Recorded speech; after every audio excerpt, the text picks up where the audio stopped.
This week, our beautiful sun, the sun within us, our consciousness, the life, is activating gate 31 in the I Ching and Gene Keys. This frequency is activating a genetic codon within all of us that is stimulating our consciousness field. The theme of the life this week, the transformational path of this frequency, moves from the shadow of arrogance to the highest frequency of humility, and it's via the path of leadership. Let's take a quick peek at the holographic body graph to better understand this frequency from within us. So here we have the human design holographic body graph to help us understand this energy from within our body. So the sun is activating gate 31. Gate 31 is in the throat center. The throat center is a very powerful manifesting energy. Gate 31 is known as the keyword of president. It's leadership energy. Now, gate 31 is activating its programming partner, which is gate 41. Gate 41 is located in the root center. The root center is a pressure sensation. Gate 41 is the desire for new experiences. Gate 41 is the beginning of abstract energy and is where all new breakthroughs come out of the void and into the world of form. Gate 31 is making a quantum field channel with gate 7. Gate 7 is located in the G center right over here. The G center is our identity. It's our inner truth. Together they make a quantum field channel called the alpha. And so this energy is a very powerful energy of leadership from our inner truth. So pay attention to what you say this week. Pay attention to leadership, to where you're leading the group, the collective, your universe, your world, and pay attention to who you see as a leader and what they are saying and how that feels in your body. The 31st shadow is all about seeking recognition. That's all it is in a nutshell. Why do we seek recognition? It seems like a very human thing to do.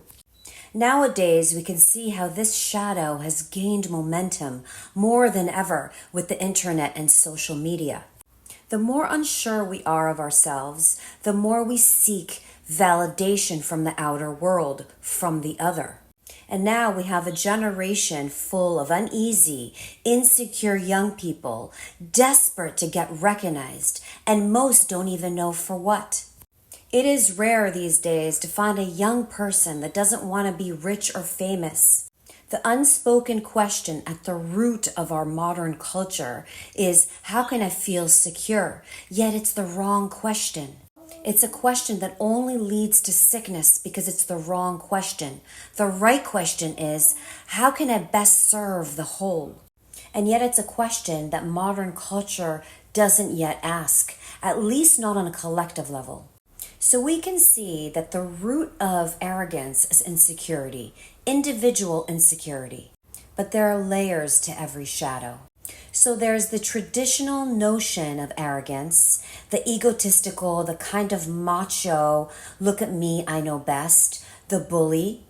The bullies are the most insecure, and this is a behavior that we're all familiar with. But there's also subtle layers of arrogance, like spiritual arrogance.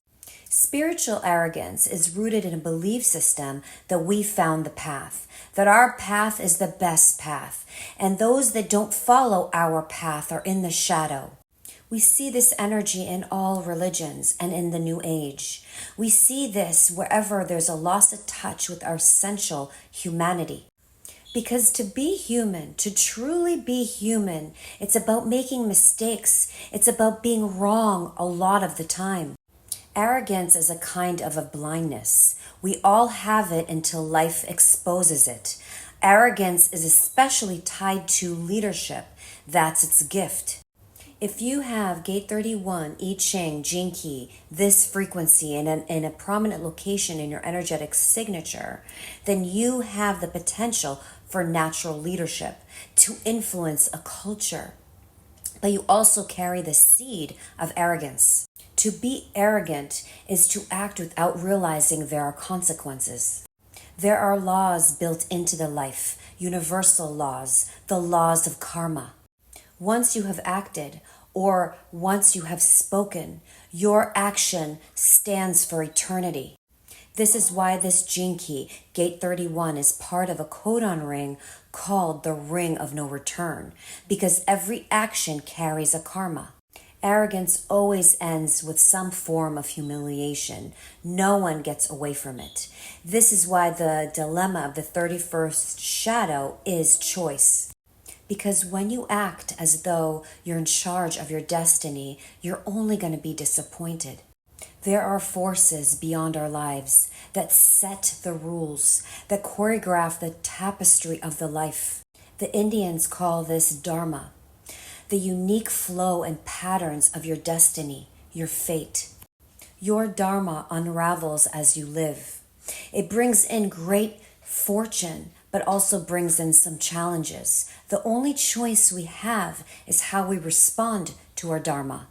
When we are acting without integrity, out of insecurity because we're trying to control the life, we're acting with arrogance. Some of you may say, this seems like we're so powerless. Our destiny must be in our own hands. Well, it is and it isn't. Our karma is in our own hands. Our karma is how we respond to our dharma. So if we respond to the life with cruel words, complaining, blaming, a victim stance, then we are creating the very thing we're putting out. Whereas if we respond with acceptance, with love, with humility, that's the energy we're creating in our environment. So the question is, who is choosing? Are you the chooser? Do you make life happen?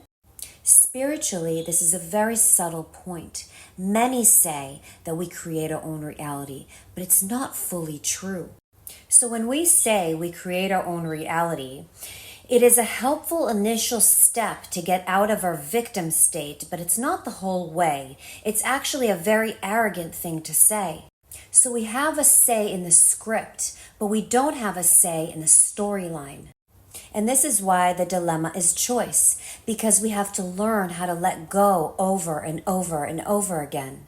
The thing that life wants us to let go of is us, the identity, the you, the me. Arrogance is all about me.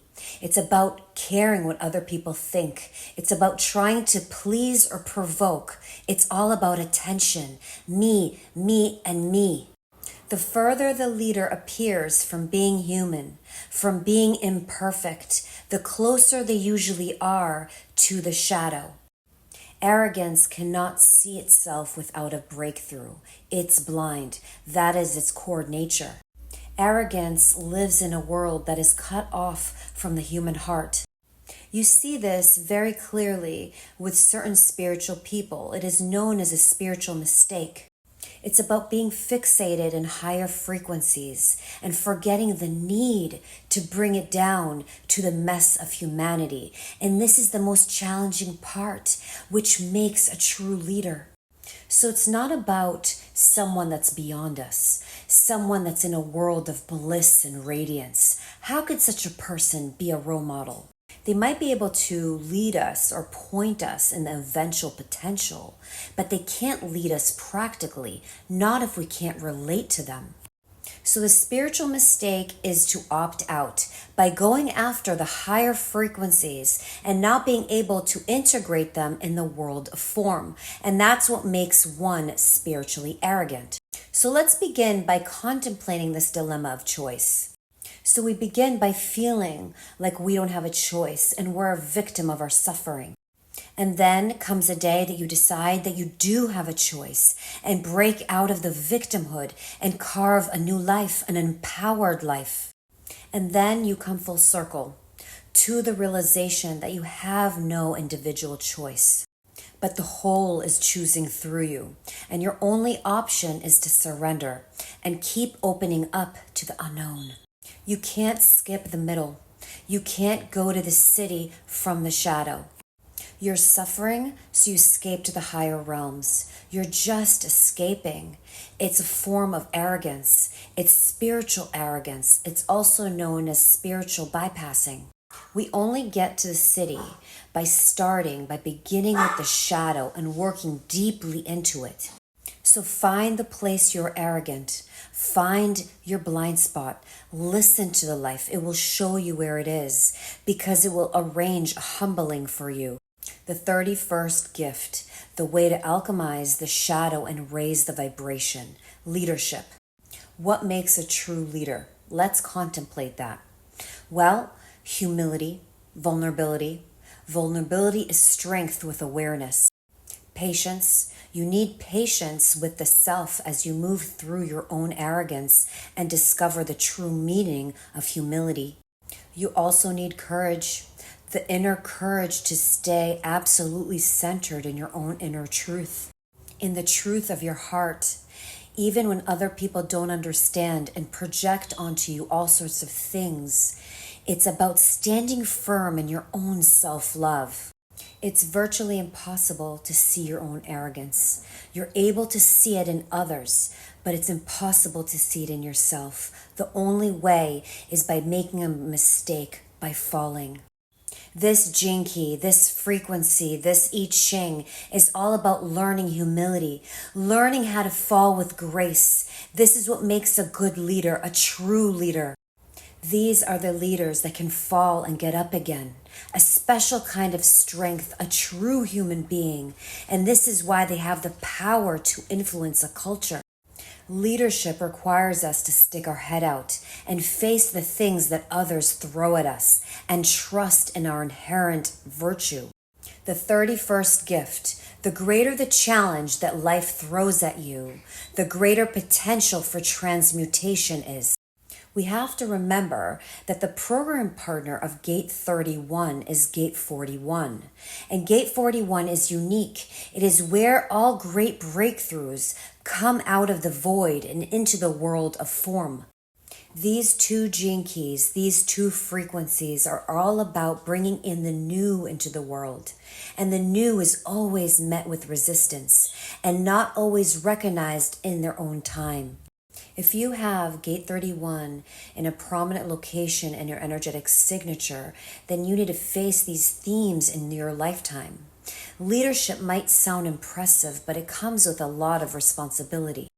Today, many people call themselves leaders. They take courses and trainings on leadership. It's a buzzword. Everyone wants to be a leader. The truth is, a true leader is rare. It's not everyone's calling. A natural leader is made by the life. It's not something you decide. It is your dharma. It is your destiny. It is your fate. To be a spokesperson of the new, you have to learn the language of the old. You can't throw the old away. Leadership has great respect for the past, for tradition, for the ancient ways, but also brings a new perspective. A true natural leader is made by the life, through challenges, trials, and lessons, not by reading a book or taking a lesson or a course. True leader is the most human among us. They are on the ground with us. The 31st city, the highest frequency, humility. Do you think you know what true humility is? It's not what you think. It's not about hiding your ego. It's about egolessness. What does it mean to transcend the ego? It is where the life leads us when we surrender deeply enough. The life will strip you to your bone when you follow your destiny without question, when you submit to your dharma. Surrender is not bowing in front of an altar. Surrendering is hardcore. It's about letting go of all and any definitions of self beyond good and evil. Our dharma might have us play a role we feared the most. Humility is to let others think what they will, but to know your own heart above all else. Humility is to bow to the life, not out of resignation, but out of deep trust. Empower you this week to create space, get to higher awareness, notice your thoughts, feel all the sensations fully that come up in the body this week, and shine the light of awareness this week to your throat, to your speech, to your action, and notice any arrogance, and notice what the life is showing you, and feel the sensations fully in your body. Be blessed.